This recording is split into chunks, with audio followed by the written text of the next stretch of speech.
CBS Radio Mystery Theater presents...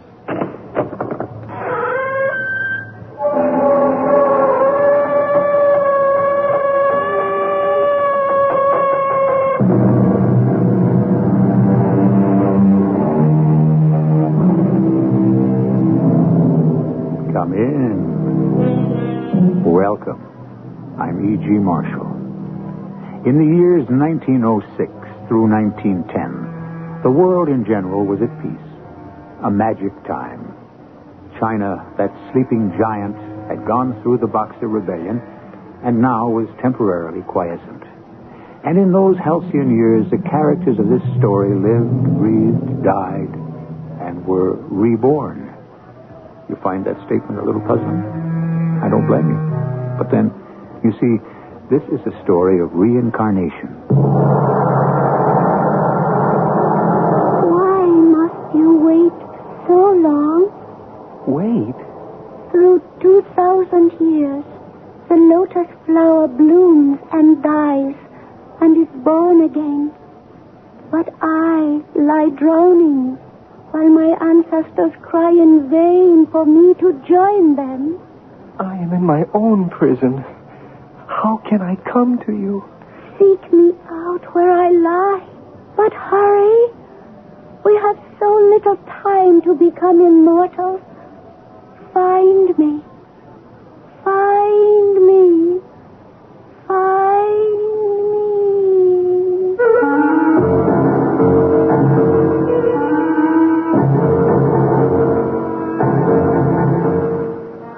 Our mystery drama, Legend of Phoenix Hill, was written especially for the Mystery Theater by Ian Martin and stars Howard Da Silva. It is sponsored in part by X-Lax and True Value Hardware Stores. I'll be back shortly with Act One.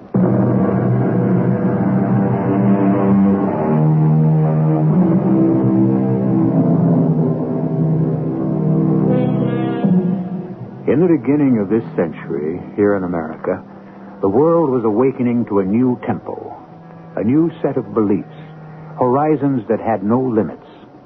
We'll forget Mr. Olds, Mr. Ford, the industrialists, and concentrate instead in the fields of academia. In particular, as this story unfolds, on the person of Dr. Samuel Arnold, professor of archaeology, and his adopted son, Lee, now 20 years old, and an honor student in the same subject as his adoptive father. Only somehow, suddenly, the chemistry between them has gone wrong. You're being unreasonable, Lee. Which goes double, Papa. That's my view of you. Oh, don't be a child. This expedition is expensive. It can only afford experts and specialists. They haven't any better credentials than I have. All right, son. If you think you can prove that, give me a for instance. Just give me time, and I'll prove to you how very important it is that I have to be along. My name is Samuel Arnold. I hold the chair of archaeology at Windham University. On a most generous grant in this year of 1906, I am organizing a trip to Hunan in China, in the belief that in the alluvial deposits there, we may unearth a wealth of artifacts from the great Han Dynasty, which flourished 2,000 years ago. It is an exciting project, and I am bubbling with excitement. An excitement not shared, by the way, by my wife, Jessie. Sam, what happened? Oh, Lee and I, we had a slight disagreement. Well, I've never heard you two talk like that before. No, Jessie, I suppose we haven't, but, well, the boy is not a boy anymore. That doesn't give him the right to dictate to you. But it does to his own opinion. He's just stretching his wings. Oh, I know. I should be glad you're not taking him. Losing one of my boys is bad enough. Oh, come on now, darling. It's not that bad. I'll be back inside of 6 months. No, you better be. I'm going to miss you. I'll miss you. And Lee. You love him very much, don't you? Like my right arm. He's meant so much to both of us. Sam, I'm sorry I never was able to give you your own child. You didn't have to. We've had Lee. And don't forget that in adopting him, we chose him. He's our boy. He's been a good boy. We've had 20 marvelous years with him. Yes. Would you deny that? Oh, no. No, of course not. He's been a wonderful son in every way. Except... Except what? A little part of him is remote. A place we could never reach. I guess so. Not many people share each other the way you and I do, but there's no one of us who somewhere within himself doesn't walk a secret strand, listen to the music of alien seas. Is that a quote? Huh? No, I guess it isn't. Sam, I don't know, but I think somehow you should take Lee along. Darling, how can I justify a student on an expedition for which every first-ranked person in this field has offered himself? I have to judge each member of the team on what he can offer the whole. I know, Sam. I understand. But somehow I don't know why. Something inside me tells me you've got to take Lee with you. It was nonsense, of course. Or was it? So many times during all the years I have watched and been surprised by this incredible son of mine. His parents, as well as I could judge from the adoption bureau, were American citizens. But I've always sensed that one of them must have had an Oriental background. Two sources for my hunch.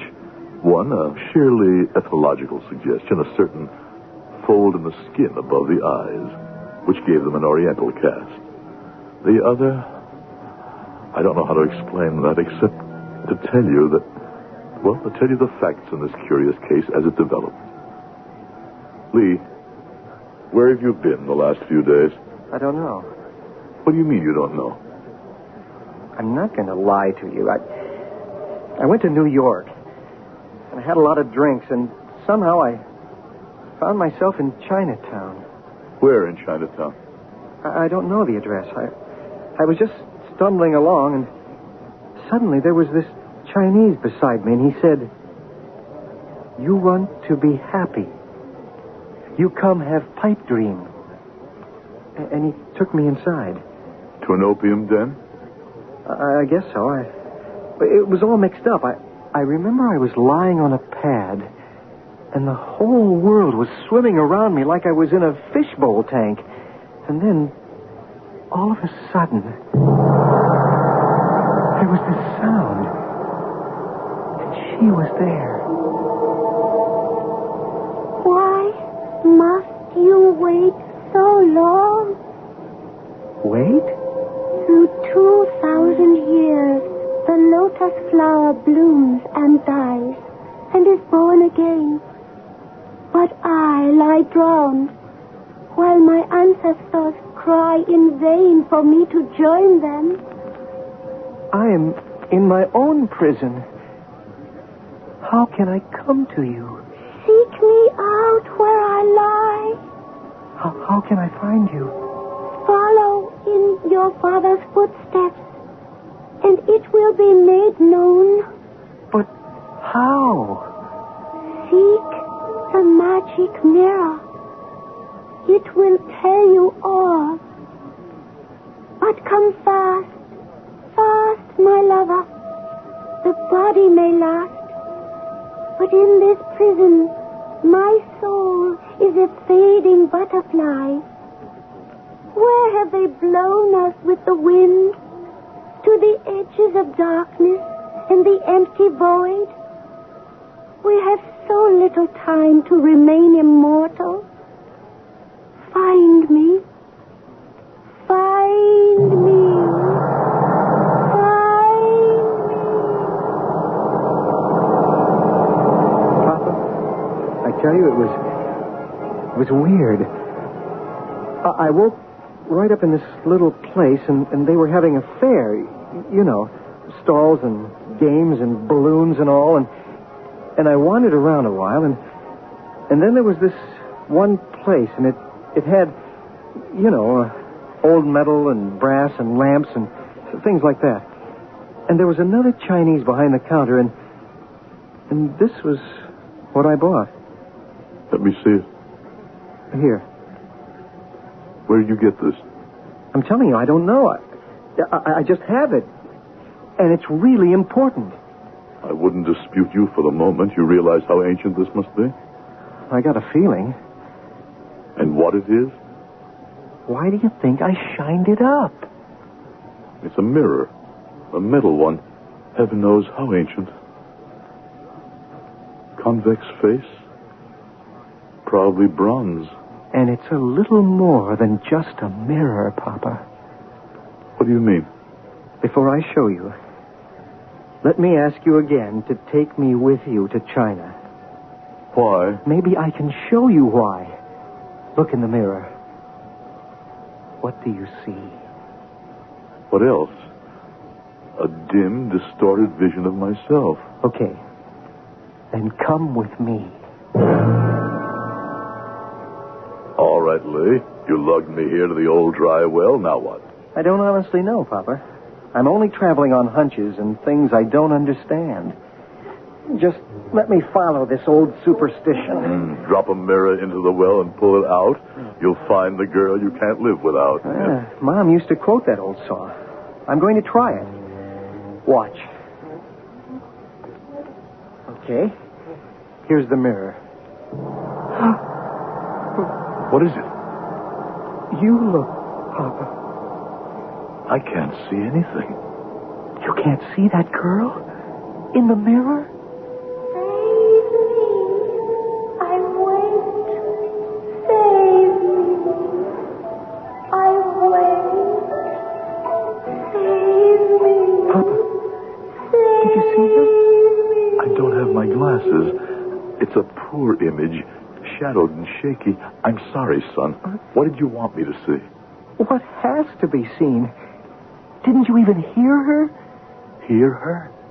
Oh, what's the use? You can't understand why I must be with you when you go to China. Just convince me you would be of use, and I will take you. Where will you know to go for the dig? That's all mapped out.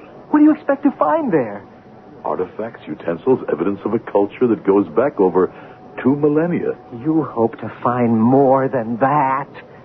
Yes, son, I do.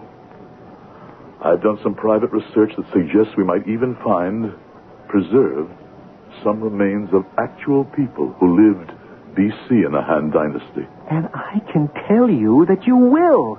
Not partially preserved, but wholly so. After 2,000 years? After 2,000 years. How do you know? The voices which have been with me all my life. What happened to me a few minutes ago is not surprising to me. Papa, level with me? I've always tried to, Lee. You and Mom adopted me nearly 20 years ago. That's no secret. But you still insist you know nothing of my background, who I am, where I came from. That isn't exactly true. We had a general profile of your mother and very little of your father. The orphanage, as you know, tries to match parents and children on many levels. We felt, your mother and I, that we both had something to offer each other, you and us. Have you ever been sorry? I can speak for your mother as well as myself. Not for one single moment. Not even now? Now? Now that I'm on your back to include me in the expedition. I thought you understood and that was settled. I thought maybe you understood that I didn't agree. I thought perhaps you were beginning to realize what I've grown into. What's that? Your contact with the past. Just let me try once more to let you understand I must be with you. For your sake as well as mine. Son, please. Just give me this one last chance. Now look. Now, before the water is dry. Can you see?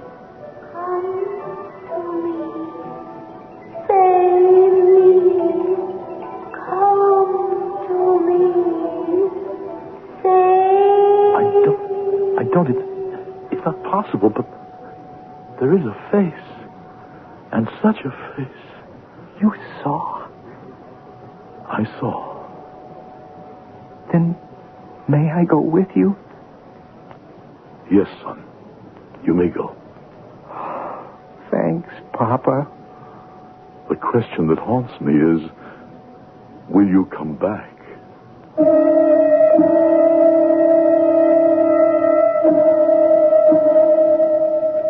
A strange beginning to a very simple story. But it will not remain simple long. Let's spend a minute on adoption, which today is such a common and marvelous practice. Could Dr. and Mrs. Arnold have adopted today as strange a child as Lee has proven to be? No chance. But let us remember, this is 70 years ago, and many things were possible then. I shall return shortly with Act Two.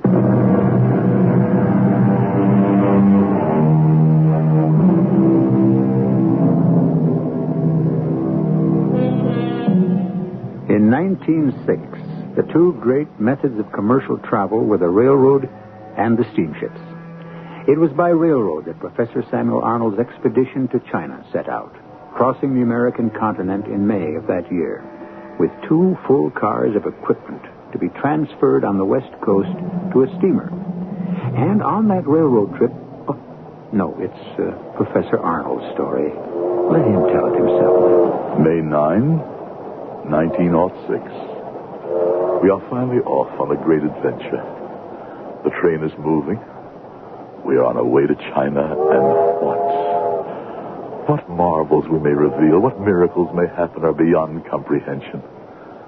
I'm as excited as a child, pleased about all the members of our adventure, save perhaps only one. The one iconoclast amongst us, that brilliant misanthrope by election and pathologist by profession, Dr. Hubert Stern. By heaven, I never thought we'd do it, but we're on our way. And I should have my head examined. Why, Hubert? Getting involved in this Chinese pipe dream. It's really ludicrous. I repeat it. Why? Oh, I've no doubt you'll dig up your odds and ends, your shards, pottery, and the like, but any record or any evidence of human remains, that's impossible. Sam, the Chinese are not Egyptians or Mayans. They have absolutely no history of embalming or the preservation of bodies. You will reincarnate a great deal more than that, Dr. Stern. I beg your pardon? Who are you, young man? Oh, I'm sorry. I don't believe you met my son, Dr. Stern. This is Lee. Your son? My adopted son. How do you do, Doctor? Oh, I do very well. But, may I ask what was the meaning of that strange remark you just made? Just what I said, Doctor. I think we are going to find people who once lived during the Han Dynasty. Oh, really? And I trust you're not prophesying alive. No, sir. That is, not in the sense you mean. They will have been held in what you might call suspended animation. Ah, remarkable.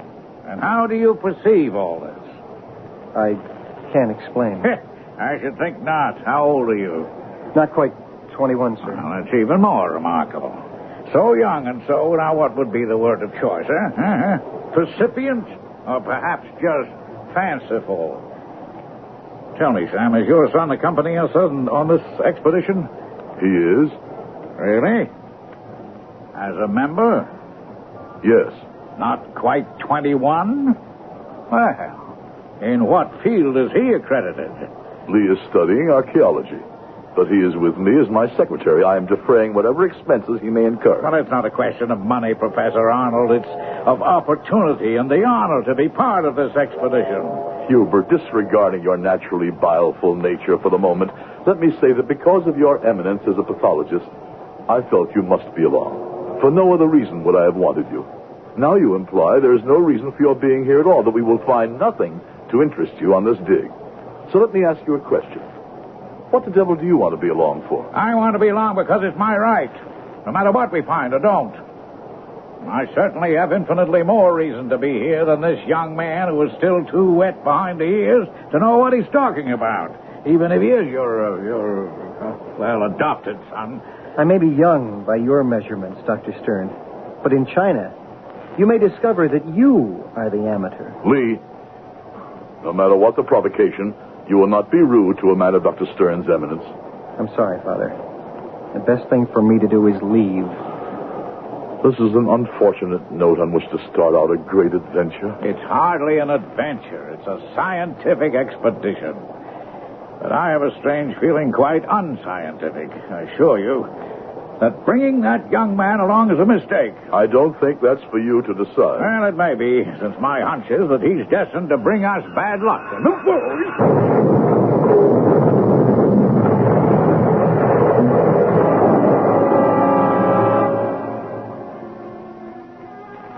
April 19, 1906. We are at last in San Francisco, and the refurbished supplies and equipment lost in the train wreck on March 9th, scarcely after we had begun, are now on the dock waiting to be loaded on the ship. Everyone has taken the unfortunate delay very well. The loss of a month on our special calendar, with the exception of Dr. Stern. He unreasonably has marked Lee as a sort of Jonah, as though he was some threat to our plans. Morning, Sam. Morning, Hubert.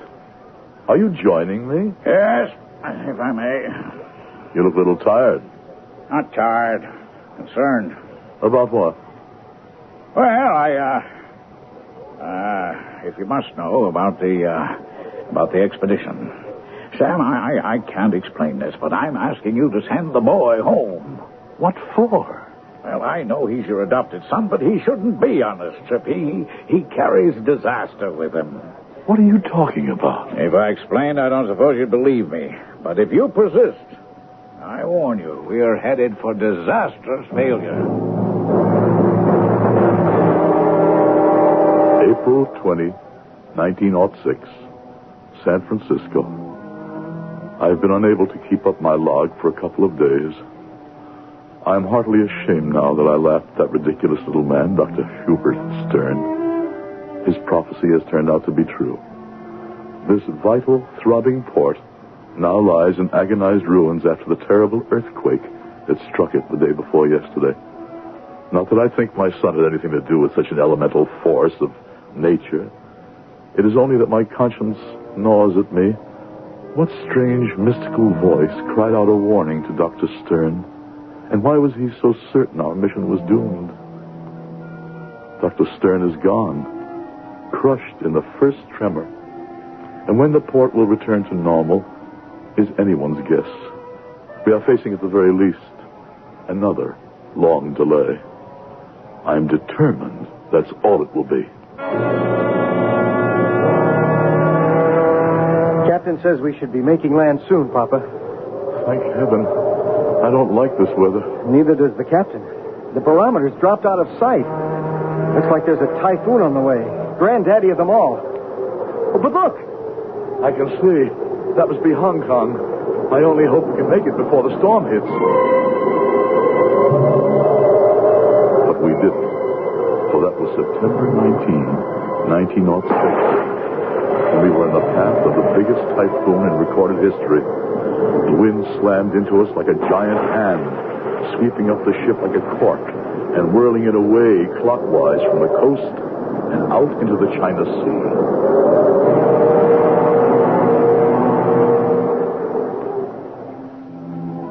September 28, 1906. For the first time almost since we began this journey, my heart is beginning to lift. Today we watched the ship from which we were all rescued when the storm had blown itself out, towed into port, and made fast at the dock. By some miracle, waterlogged though she may be, she did not go down. And I'm awaiting now a report from our British contact here in Hong Kong as to how badly damaged our cargo is. Come in. Hello, Sir Reginald. What news? Rather good, Sam, actually. Taking a little time and it's drying out, one thing and another, but I don't think we have to be too down in the mouth. Oh, by the way, Professor Arnold, allow me to introduce His Honor Huang Du Cheng. I am most honored, most estimable Professor. Thank you. How do you do? Mr. Cheng is, what shall I say, Mandarin or governor of the area where we all hope eventually to dig in Hunan. Well, this is a pleasure. I'd expected to meet you on your own home ground.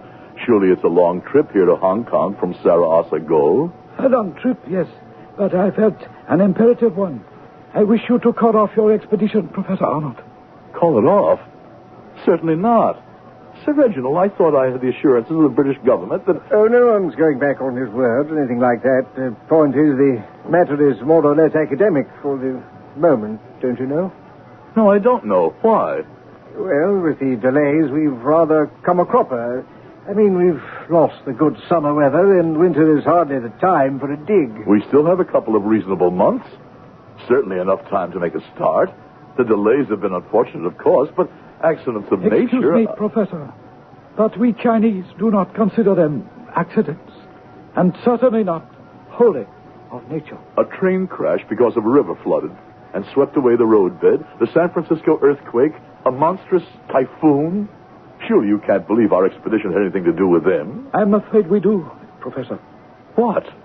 Our ancestors, we think, have spoken. They do not wish to be disturbed. But good Lord, this is ancient superstition. We are scientists. You can't seriously believe, Mr. Chang, that there's any logical connection between the accidents we've weathered and our expedition. At least one member of your expedition did, Dr. Stern. He felt there was a bad influence traveling with you. How could you know about Hubert? Oh, you may remember Dr. Stern visited China several years ago and made our acquaintance at that time. Before he died, he wrote to both of us about... Damn it, I'm sorry to bring this up, but about your son. You can't think that the presence of a boy, not yet 21, is any way injurious to the success of our mission? Let me please explain. First, I must recall to you a legend of our people. In the year of the peacock, or as reckoned in the Western world, the year 23 BC, exactly 2 millennia ago, the Sun Emperor in the Han Dynasty was Han Chu-Xiang. And the Emperor had a daughter of surpassing beauty who was called Mai Lung. According to custom, this princess was promised in marriage to the highest of the mandarins in the province of Hunan. But Mai Lung thirsted after a young warrior in the imperial guard, as he did for her. There was no hope for their love, so the night before the imperial wedding, hand in hand, the lovers climbed the 77 steps of the tower, the sacred temple, and hand in hand flung themselves to their death on the rocks below. The emperor, prostrated by sorrow, had the broken body of his daughter reclaimed and restored and buried in a tomb, so that her beauty would remain undimmed for twice 1,000 years. I am aware of the legend. In part, that is why we are here, with the hope that by some miracle of the embalming art, we may find this ancient princess who lived 2,000 years ago. And my answer to that is over my dead body. And not at least if your so-called son is part of that discovery. So-called? Just because he is adopted? And why? What do you have against him? The young warrior with whom Princess Mai Lung met her death was called Li Tseang. When he lay broken on the rocks, he was not yet dead. It is said he screamed aloud that in another world, another time, he would come back to reclaim his love. We believe, my countrymen and I, that your son Li is the reincarnation of that man. And we will not let him take our princess from us.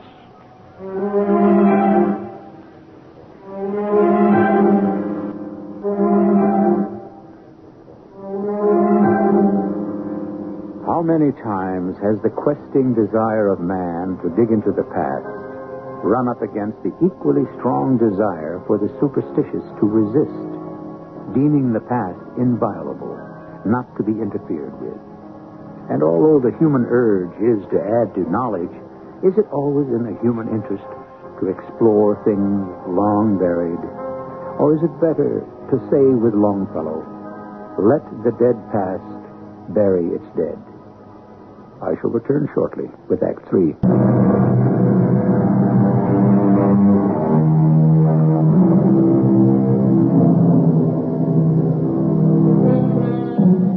Whatever Henry was with Longfellow's feeling about leaving the dead undisturbed was, it is not shared by Professor Samuel Arnold. He has come to China to dig. And to paraphrase a utility company slogan, dig he must.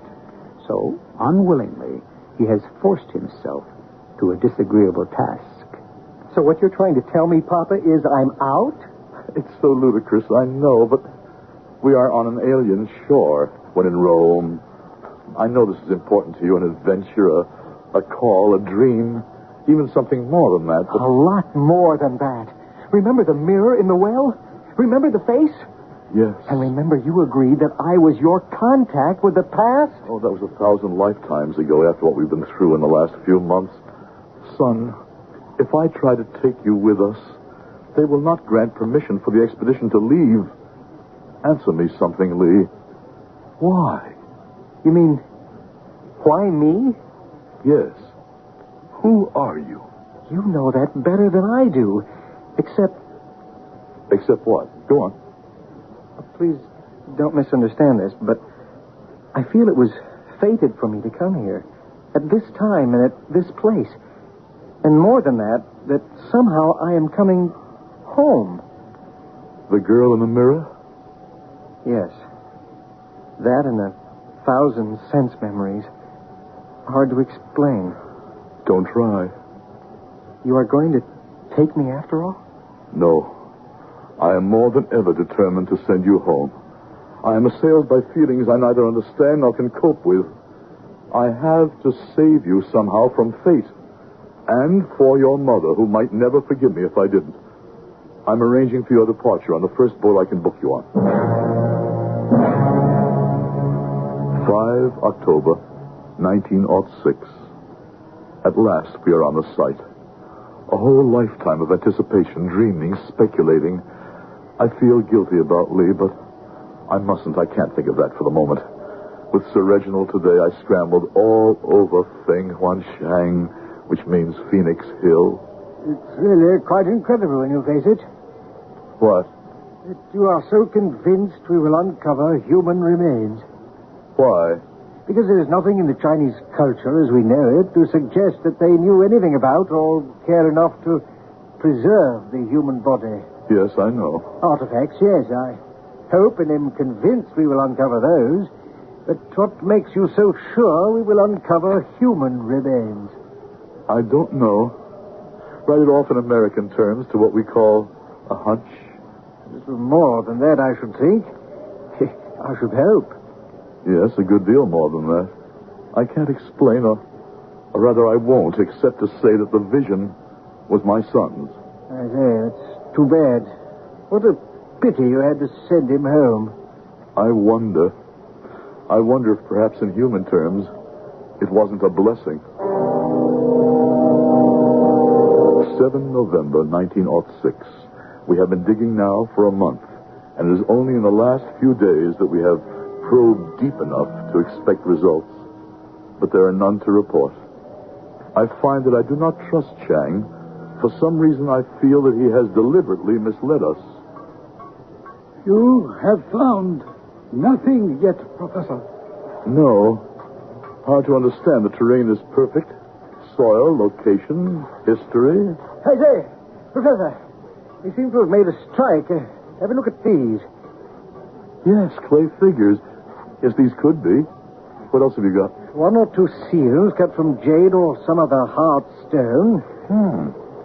Yes, possibly. And here, we've just uncovered a mortuary vessel, embellished with bronze forms and encircled by bands of hunting scenes in relief. By heaven, we may have struck pay dirt at last. Come on, let's go have a look. 8 November, 1906. It has just turned midnight, and I am almost too exhausted to enter this in the log, but I must. Because now I am convinced that this expedition is doomed. Was doomed before we even started out. Oh, I'm not talking about any supernatural agency. The enemy is flesh and blood, and his name is Mandarin Chang. We dig furiously all day without turning up any artifacts, and by now, I know why. The artifacts were buried recently for us to discover. The dig, in other words, has been salted in an attempt to mislead us into thinking that we are digging at the right place. Why? And why is Chang attempting to delude us? Yes? Yes, who is it? All right, I'm coming. Lee, son, what are you doing here? Wait till I close the door. Are we alone? Yes.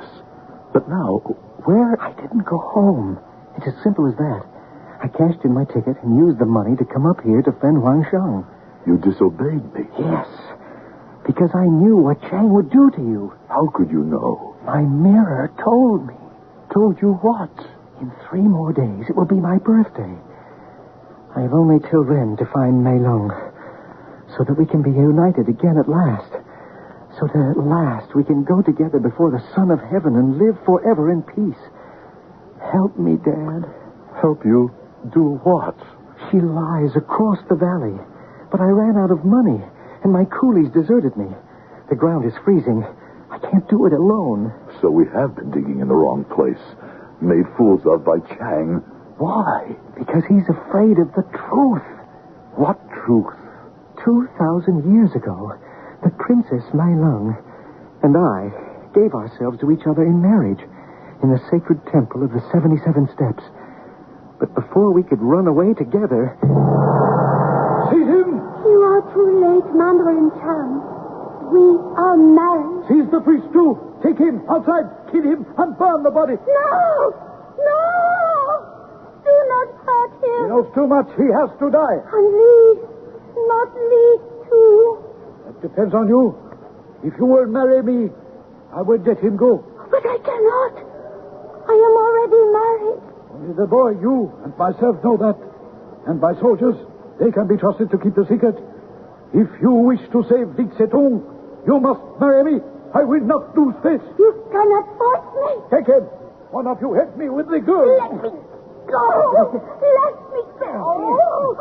When my father hears Your of father this, promised you to me, and I intend to have you. Mei Long, don't think of me. Think of yourself. To die is not so much. And you will join me one day. Don't sell yourself to him. Drag him to the edge of the cliff. So, now, my Long, make up your mind. You have no choice. Yes. Yes, I do. I choose death rather than dishonor. Seek me out in heaven, my husband Lee. I love you. Malung! Send him after her. Throw him up. Malung, I come!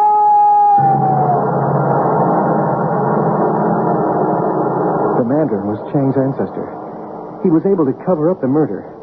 And all these years, the secret has been kept.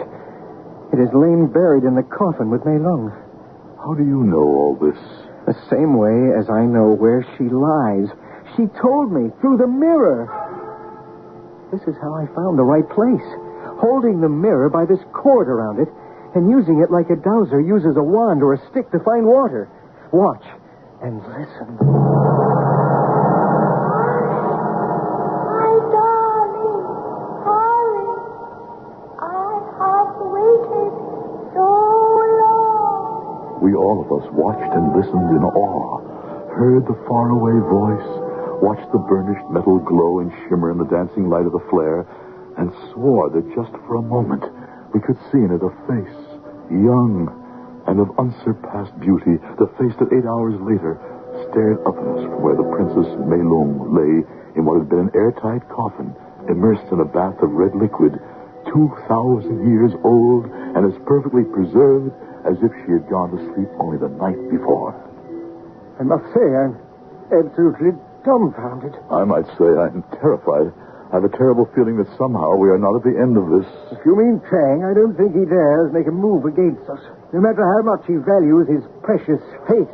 Surely a 2,000-year-old legend can't matter all that much to him. I don't know. That's why I gave young Lee a revolver.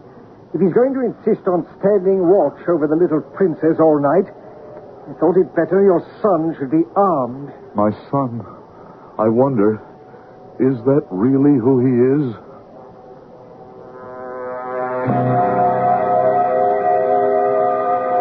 Meet the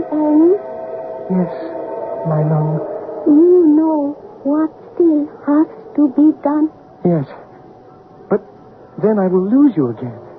So long as my body still lives, I cannot join my ancestor. If I cannot, then you can never join me.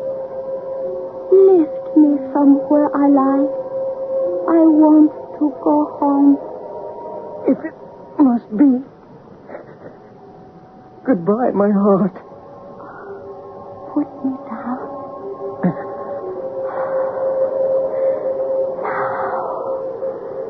Now, my soul can escape the prison of my body. We will soon be together again. So, here you are. But it will do you no good. Die, you fool! You kill. What happened, son? Watch out. Chang has a gun. He's dead. And you, son? Are you? As good as dead. Good Lord. He's taken the princess out of the coffin. Help me get her back, Professor, before too late. She's gone home. And I'm going to join her. Lee. Good Lord. What is it? The princess. Look at her. She's literally dissolving. And my son, he's turning to ashes. They're both going back where they belong.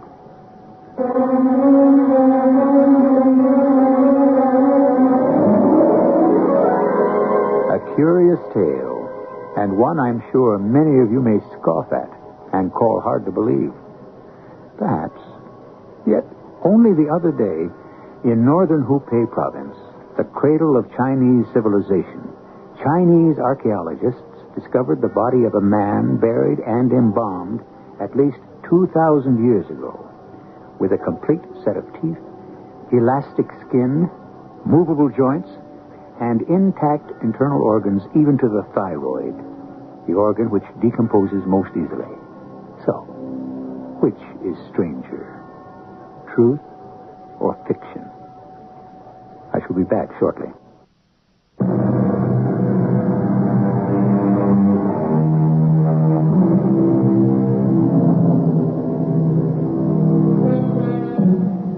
Death is nearly always tragic, particularly when it overtakes the young. But for those who believe in life after death, sometimes it is a welcome visitor. As George Santayana said, happiness is the only sanction of life. Where happiness fails, existence remains a mad and lamentable experience. Our cast included Howard Da Silva, Bob Caliban, Evie Juster, and Ian Martin. The entire production was under the direction of Hyman Brown. This is E.G. Marshall inviting you to return to our Mystery Theater for another adventure in the macabre. Until next time, pleasant dreams.